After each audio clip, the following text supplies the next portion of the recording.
కదా, వెలుగుతూ ఉన్నాయి. ఒకరోజు ఏం జరిగింది, ఈ రామయ్య గొర్రెలను తోలుకు వెళ్ళినప్పుడు ఆ సింహము తన పిల్లల నివాసం ఉండే ప్రదేశానికి దగ్గరలోకి ఈ గొర్రెలను మేత కోసమని తీసుకెళ్ళడం జరిగింది. అప్పుడు ఈ గొర్రెలు చాలా క్రమశిక్షణతో వేస్తుంటాయి. మనలాగా ఉంటాయా, మనలాగా అడ్డదిగా పరిగెత్తాయా, మనలాగా అరుస్తాయా? లైన్ గా వెళ్తాయి, లైన్ గా ఆహారాన్ని గడ్డిని వేస్తూ వెళ్తూ ఇవి పాపం నిశ్శబ్దంగా ఆ అడవిలో మేత వేస్తూ అది సింహము చూసింది. ఎవరు చూశారు? సింహం చూసి, సింహము చూస్తూనే ఏదైనా జంతువు కనిపించినప్పుడు ఏం చేస్తుంది? మొదట ఏం చేస్తుంది? రక్షిస్తుంది కదా. ఏం చేస్తుంది?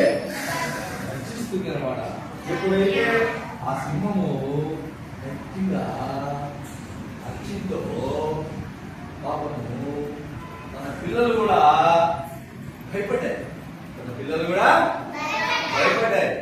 ఆ సింహము అరుపులకు ఈ గొర్రెల మంది ఏం చేసింది?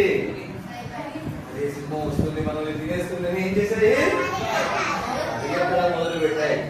అరిగెత్తడము మొదలు పెట్టాయి. అలా అవి ఈ సింహం పిల్లలలో నుంచి ఒక సింహం పిల్ల భయపడ్డాయి కదా, భయపడేసి వీళ్ళలాంటి సింహం పిల్ల వాళ్ళంటి తులుసు అక్కడికి ఏం పడిందా? ఇక్కడికి కలిసిందే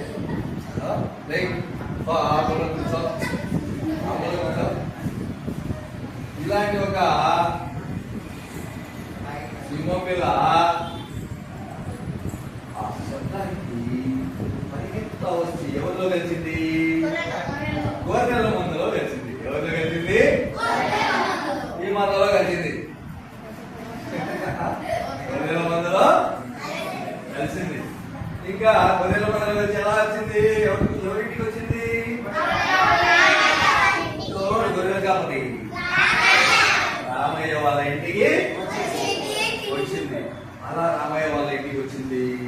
ఈ గొర్రెల మందతో పాటు ఆ సింహం పిల్ల కూడా గొర్రెల పాలు తాగుతూ ఉంది, గడ్డి తింటూ ఉంది.